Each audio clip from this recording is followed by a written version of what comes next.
And I just love how this chorus is so different than the verses. It is not what I expected. It's the chorus I needed.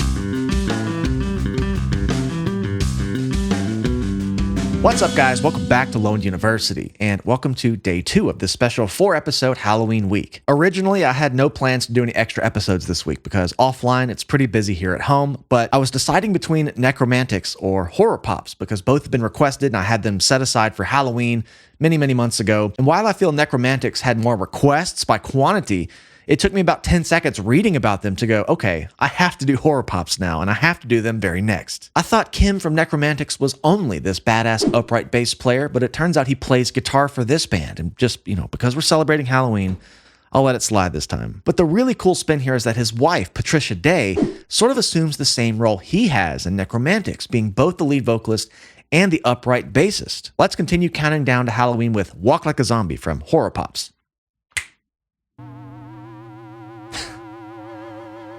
These songs are perfect for this week. It just are. Ooh.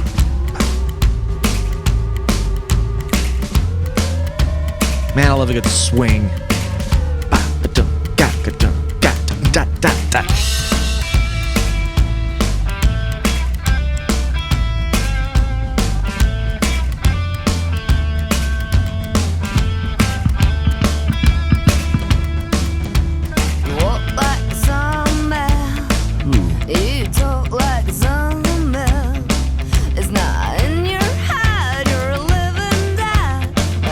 This is a vibe. I love how her vocals are so kind of dry. They don't really have much reverb. They don't sound, you can go the other way with spooky, haunting sort of soundscapes and be really reverby and kind of dreamy, but this is kind of like right here.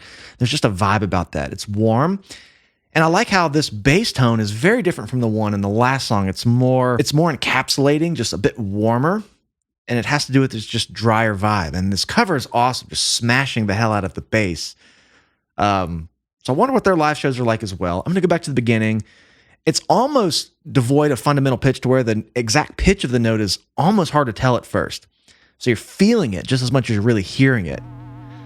And I mean, all this. I picked them good this week, I think.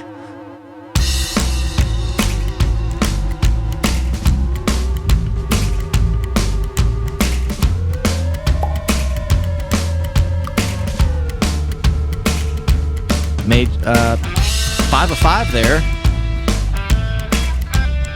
Went to the D major and the key of C.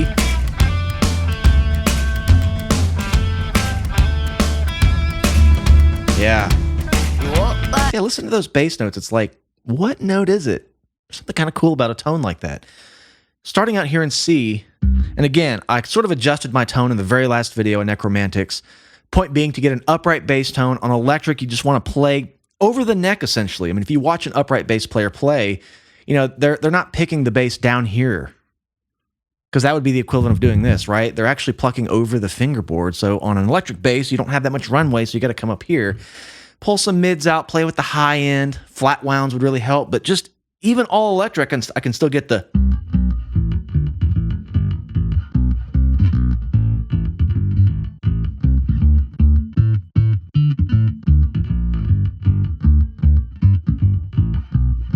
So it gets that bouncy character to it.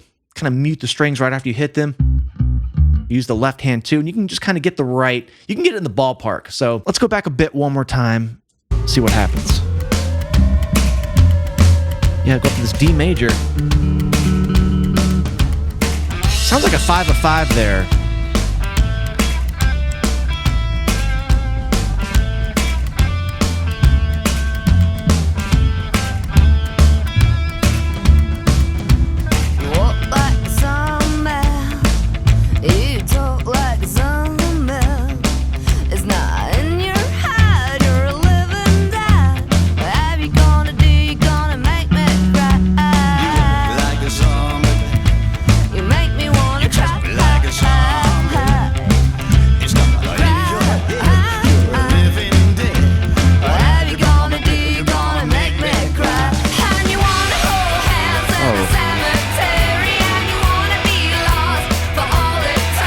This is really catchy.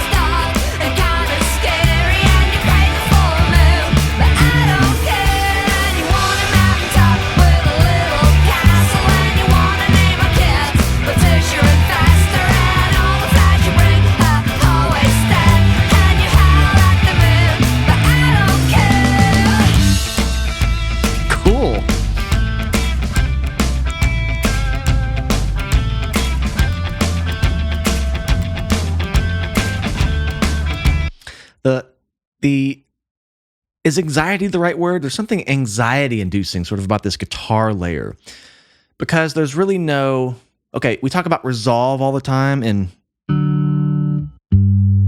harmony, right? But rhythmically, I wouldn't say there's really any definitive concept around rhythmic resolution, but sometimes when you have a rhythm that's contrasting everything else, it's insinuating that it's going to stop doing it and join in. So we have this really vibey,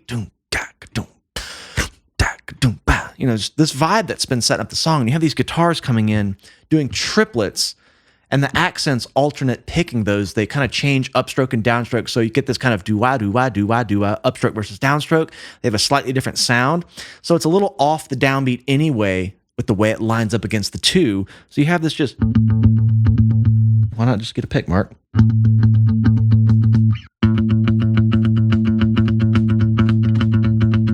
So it's creating this really long hemiola in a way, and it just sounds like something's about to take off. So it doesn't allow you to settle into that groove. It almost blocks the vibe. Like, the vibe's there, but I love the musical effect that guitar layer has. And the way it goes into the chorus that just kind of takes a bit of a right turn and gets just like a poppy, feel-good chorus that doesn't follow the guitar part. So I just like how it's almost out of place, but perfectly suitable for the emotion the song might be trying to convey. I like it. It makes me a little anxious. What do you think?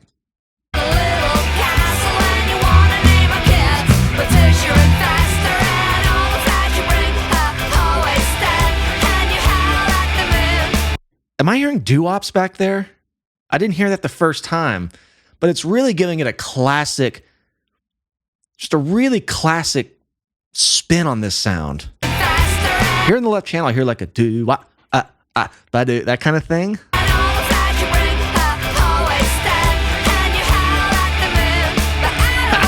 That's great.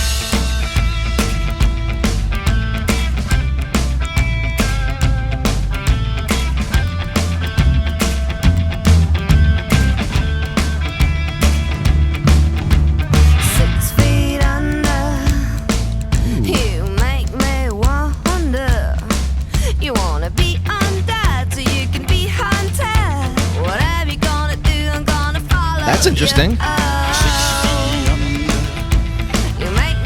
So this whole time, hold on a second. Am I hearing C sharp?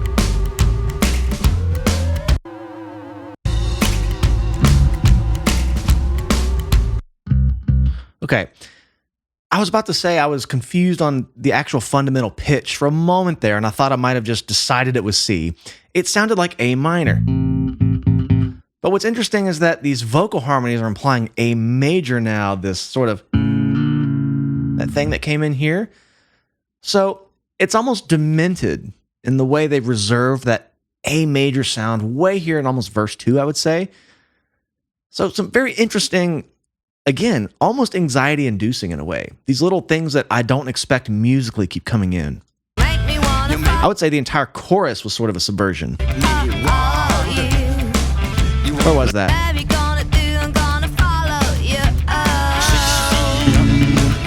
Yep.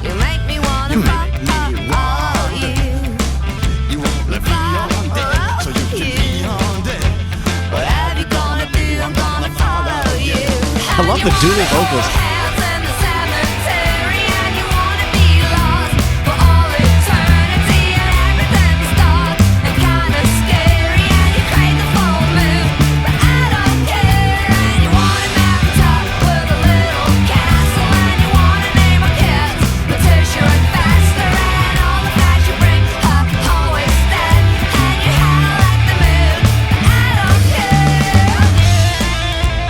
That's so fun to play.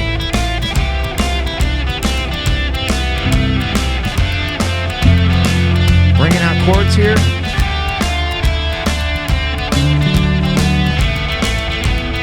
That D chord feels major, but I haven't really heard a strong F sharp. And I don't want to get too in the weeds. We're having some fun here. This is a fun song, but all that to say, there's this theme of a few things in the song that just I didn't expect based on the way it was set up. A bit of misdirection, whether intentional or not, I like it. Those things are always kind of pull your attention back in. I mean, they have a good effect on you.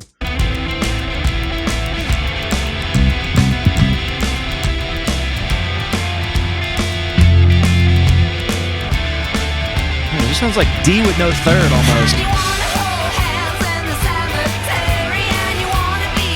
This is a freaking bop.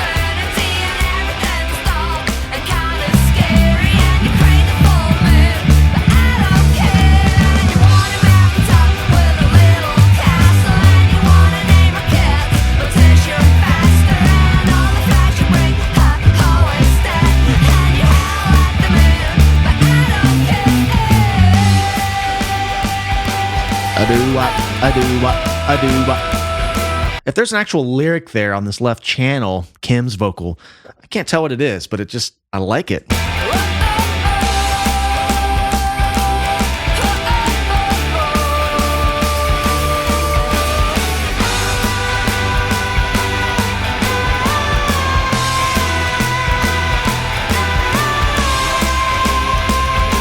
It almost reminds me of those bands like the Marcells or like Neil Sedaka.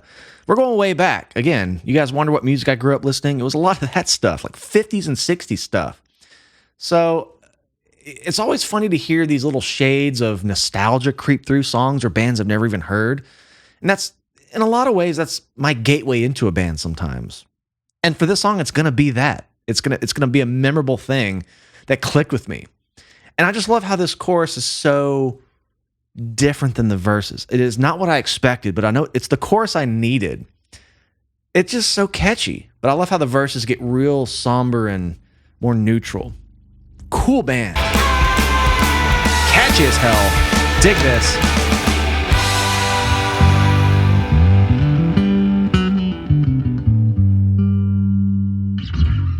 Well, we've just done Nekromantix and then HorrorPops the very next day today. And with as much overlap, I feel like I can compare the bands. I feel like Nekromantix is a more serious, darker flavor of the same sound, where HorrorPops may be a bit happier, more fun side of the sound, a bit more of the demented side of things. Even though there wasn't really anything super demented about it. I just really talking about the chorus and some of the unexpected major chords. I like the HorrorPop sound a little bit more, but I'm just very curious of what spectrum both of these bands occupy. You know, there's a lot of things I don't mention in the intro necessarily for these videos, but I was reading that Kim and Patricia started HorrorPops to really explore all the sounds maybe they could in other projects, and they're just being a bit more experimental and trying the sounds they've always wanted to do. But sadly, I also read that Patricia Day just was battling cancer only a couple of years ago, right after the pandemic, and there was really no sort of update other than she made a Facebook post saying, "I'm getting back out on the road in 2023 and 24. Nonetheless, I really like these two bands so far. And tomorrow's episode is going to be really fun. But these are two songs and bands I feel like I got to add to my Halloween party playlist I have on Friday. We always put a live band in the garage. It's our 9th year doing it. But thank you guys for hanging out with me today. Tomorrow will be day 3 of our special 4-episode week here for Halloween. If you'd like to support the channel further, please come find us on Patreon, patreon.com/Lone University. We do full albums every month. We have a great community. They'd love to have you. So would I. If you enjoyed this video, please like the video. Make sure you're subscribed. I love you all. We'll see you in the next one.